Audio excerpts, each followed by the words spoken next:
சித்தார்த்த அக்ஷரா இன்னைக்கு நம்ம வெங்கடேச சுப்ரபாதத்துல 18வது ஸ்லோகம் பார்க்க போறோம்.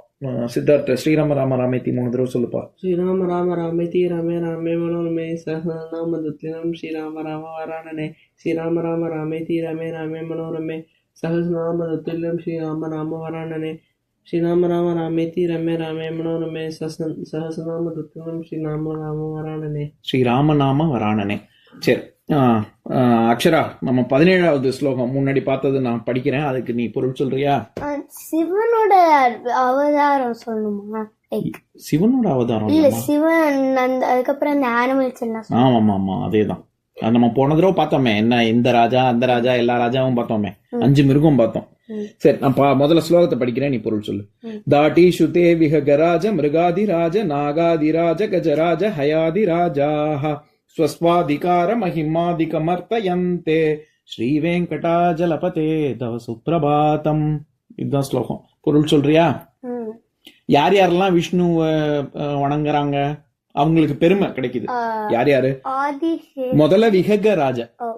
விஹகன பறவை. எந்த யாரு? ஈகிள். கழுகு. கழுகு கருடன். கருடன். சரி, கருடன். அப்புறம் மிருகங்களின் ராஜா யாரு? சிங்கம். ஆமா. அதுக்கப்புறம் நாகாதி ராஜ. நாகங்களின் ராஜா ஆதிசேஷன். Very good. அதுக்கப்புறம் கஜராஜ. கஜன்னா யானை. இது யானை. இந்திராவதம். ஐராவதம். இந்திரனோட யானை ஐராவதம். இந்திராவதம் கிடையாது. சரி, ஐராவதம். அடுத்தது ஹயாதிராஜ. இந்த ஹார்ஸ் பேர் எனக்கு மறந்து. ஆமா, 7 தலை உள்ள கொண்ட குதிரை. உச்சைஸ்ரவஸ். சரி, இதெல்லாம் என்ன பண்ணுதான்? ஸ்வஸ்வாதிகார மகிமாதிகமர்த்தயந்தி. விஷ்ணுவை வணங்குறாங்க, அவங்களுக்கு எல்லாம் மகிமை. அந்த எல்லா இப்ப சொன்ன 5 மிருகங்களுக்கும் 5 விஷயங்களுக்குமே விஷ்ணுனாலதான் அவங்களுக்கு பெருமையே வருது அப்படி சொல்றாங்க. அதுக்கப்புறம் ஸ்ரீ வெங்கடாஜலபதே தவ சுப்ரபாதம். அது என்னது? ஸ்ரீ வெங்கடாஜலபதினா சேஷாத்ரி மலை இல்ல, இங்க வெங்கடாத்ரி மலை. வெங்கடாத்ரி மலையில் வெங்கடாத்ரி மலை விஷ்ணுவே நமஸ்காரங்க. ஆமா, நமஸ்காரங்க. சரி, இப்ப நான் 18வது ஸ்லோகம் படிக்கிறேன், அதுக்கப்புறம். சூரியேந்து பௌம புத வாக்பதி காவ்ய ஸ்வௌரி ஸ்வர்பானுகேது தவிசத் பரிஷத் பிரதானாஹ த்வத்தாச தாச சரமாவதி தாச தாசாஹ ஸ்ரீ வெங்கடாஜலபதே தவ சுப்ரபாதம். இதுதான் ஸ்லோகம். இதுல நவகிரகங்கள், நம்ம கோவில்ல போய் 9 கிரகத்தை சுத்தி வருவோமே, ஞாபகம் இருக்கா? அந்த நவகிரகமும் அந்த லாஸ்ட் ஒன் மட்டும் பார்க்க. ஆமா, சனீஸ்வர பகவானை மட்டும் பார்க்க, நேரா பார்க்க கூடாது. அப்படியே கடைசி சுத்த மட்டும் அப்படியே பாதியில சுத்திட்டு வந்துடணும். கரெக்ட் நீ சொல்றது. இந்த 9 கிரகங்களையும் சொல்லி இவங்க எல்லாருமே உன்னுடைய தாசன் அப்படின்னா காளிதாசன், கண்ணதாசன் அல்லது பாரதிதாசன் அப்படின்னு. தாசன்னாலே சேவகன் அர்த்தம், சர்வன்ட்னு அர்த்தம். சரியா? பாரதிக்கு தாசன், காளிக்கு தாசன். ஏன்னா காளி தானே காளிதாசருடைய நாக்குல இப்படி கூடு ஓம்னு எழுதினது, அதுல இருந்துதான் அவர் காளிதாசன் சொல்லப்படுறாங்க. அதனால தாசன்னாலே வேலைக்காரன் அர்த்தம். சரியா? இந்த 9 கிரகங்களும் உன்னுடைய பணி, உனக்காக பணி செய்யறதுக்கு தான் இருக்கு அப்படின்னு சொல்ல வர்றார். சரியா? அதாவது யார் இந்த 9 கிரகம் அப்படின்னா சூரியன், சூரியேந்து. அது சூரிய இந்து. இந்துன்னா எதுன்னு தெரியுமா? ராத்திரி. இந்துன்னா வானம் ஒரு கிரகமா? கிரகம்னா இந்துன்னா தெரியாதாடா? வானத்துல ராத்திரியில என்னடா வரும்? நிலா. இந்துன்னா நிலா. சூரியேந்து அப்படிங்கிறது சூரியன், இந்து. சூரிய இந்து, அதான் சூரியேந்து. சூரியனும் இந்த சந்திரனும். பௌம அப்படின்னா இது செவ்வாய் கிரகம், மார்ஸ் சொல்றோம்ல, செவ்வாய். அடுத்தது புதன். புதன் அது உங்களுக்கு எல்லாருக்கும் தெரியும், புதன்கிழமை சொல்றோமே, மெர்க்குரி பிளானட். மெர்க்குரி இருக்குல்ல, அதுதான் புதன். அடுத்தது வாக்பதி.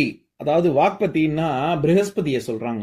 ப்ரஹஸ்பதினா இது வியாழன், ஜூபிட்டர் இருக்குல்ல, அந்த பிளானட். அடுத்தது காவியங்கிறது இது சுக்கிரன், வீனஸ் பிளானட் இருக்குல்ல, அது. அடுத்தது வெள்ளி. நம்ம வெள்ளிக்கிழமைன்னு சொல்றோம்ல, நம்ம கிழமைகளே அந்த அடிப்படையில தானே இருக்கு. அதோட எந்த கிரகத்தோட தாக்கம் ஜாஸ்தியா இருக்குங்கிறத பொறுத்து இருக்கு. சரி, அடுத்தது சௌரி அப்படின்னா அது வந்து சனிக்கிழமையை குறிக்குது.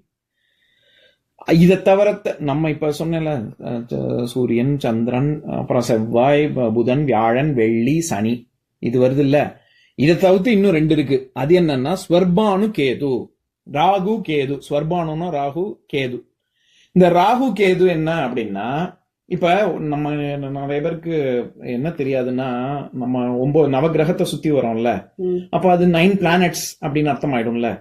அப்ப அதை பார்த்துட்டு வெள்ளைக்காரங்க என்ன கேட்பாங்க, இது தெரியாது, நம்ம சம்பிரதாயம் தெரியாதவங்க என்ன கேட்பாங்க, ஏங்க உங்களுக்கு சூரியனும் நிலாவும் வந்து உங்களுக்கு பிளானட் இல்லைன்றது கூடயா தெரியாது அப்படின்னு கேட்பாங்கல்ல.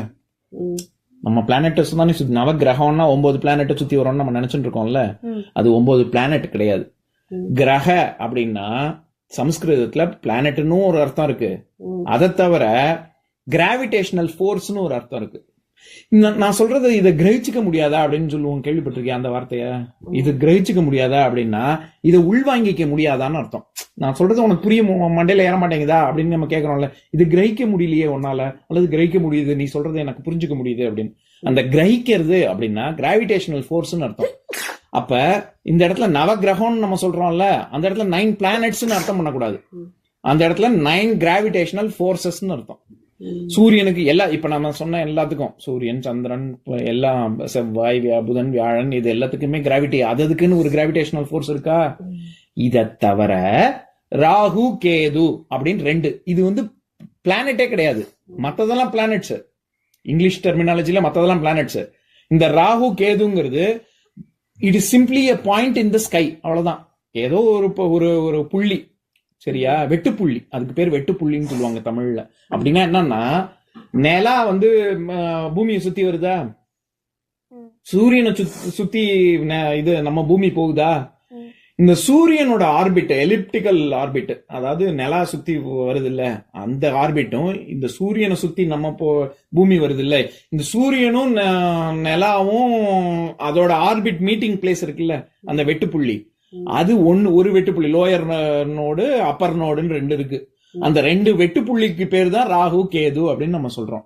சரி, அதை எப்படி அந்த ஒரு வெட்டுப்புள்ளியை வந்து நம்ம வந்து ஏங்க ஒரு கிரகம் அப்படின்னு சொல்லணும் அப்படின்னு கேட்டா, அங்கதான் அந்த சமயத்துலதான் கிராவிடேஷனல் ஃபோர்ஸ் ரொம்ப ஜாஸ்தி இருக்கும், எக்லிப்ஸ் மாதிரி. சரியா, அப்பதான் அது எக்லிப்ஸ் தான். அது அந்த சமயத்துல அந்த ஆர்பிட்டர் இன்டர்செக்ட் பாயிண்டிங்னா எக்லிப்ஸ். அப்போ கிராவிடேஷனல் ஃபோர்ஸ் பயங்கரமா இருக்கும். அதனால அதையும் நவகிரகத்துல மொத்தம் 7 பிளானட், அதை தவிர்த்து இந்த 2 பிளானட்னா அகைன் சன், மூன் எல்லாம் பிளானட் கிடையாது, அதுக்குன்னு உள்ள கிராவிடேஷனல் ஃபோர்ஸ். இதை தவிர இந்த 2 வெட்டுப்புள்ளிலையும் இருக்கிற கிராவிட்டி, அதைத்தான் நவகிரகம்னு சொல்றோம். இப்ப நம்ம இந்த ஸ்லோகத்துக்கு வருவோம். இந்த 9 கிராவிடேஷனல் ஃபோர்ஸஸும் விஷ்ணுவே உன்னுடைய சர்வன்ட்ஸ், அவங்க நீ சொல்றத செய்யறதுக்கு தான் இருக்கிறாங்க அவங்க. ஏன்னா இந்த கிரகங்களுடைய தாக்கம் மனுஷங்கன்னு இல்ல, எல்லா உயிர் மேலேயுமே அதோட தாக்கம் இருக்கு. அதனாலதானே ஜாதகம் எல்லாம் கணிக்கிறாங்க. சரியா, அதனால இவங்க என்ன சொல்றாங்க, துவத்தாச, அவங்க எல்லாம் துவத்தாசனா உன்னுடைய தாசன், உன்னுடைய வேலைக்காரர்கள். தாச சரம ஸ்லோகம் அப்படின்னா கடைசி ஸ்லோகம்னு அர்த்தம். இறுதி பலஸ்துதி எல்லாம் சொல்றாங்கல்ல, சரமன்னா கடைசின்னு அர்த்தம். அதனால அப்படிப்பட்ட வேலைக்காரங்க கடைசி வரைக்குமே உன்னுடைய சேவகர்களாக இருப்பாங்க அப்படின்னு சொல்றாங்க. சரமாவதி தாசாக, கடைசி வரைக்கும் அவங்க உன்னுடைய சேவகர்களாவே இருப்பாங்க. ஸ்ரீ வெங்கடாஜலபதே தவ சுப்பிரபாதம். வெங்கடாதிரி மலையில் தோன்றியுள்ள விஷ்ணுவே உனக்கு என் நமஸ்காரங்கள். சரியா, இப்ப நான் ஸ்லோகத்தை சொல்றேன், என் கூட சேர்ந்து சொல்றீங்களா? சூரியேந்து பௌம புதவாக்பதி காவ்ய சௌரி ஸ்வர்பானுகேது திவிசத் பரிஷத் பிரதானாக. இதுல பிரதானம் அப்படின்னா ரொம்ப முக்கியம், மெயின் அப்படின்னு அர்த்தம். நம்ம பிரதம மந்திரி அப்படின்னு சொல்றோம்ல, அதுதான். திவிசத் அப்படின்னா தெய்வங்கள் அப்படின்னு அர்த்தம். இந்த மாதிரியான நவகிரகங்களும். சரி, துவத்தாச தாச சரமாவதி தாச தாசாக ஸ்ரீ வெங்கடாஜலபதே தவ சுப்பிரபாதம். இன்னொரு நாள் இன்னொரு ஸ்லோகம் பார்க்கலாம்.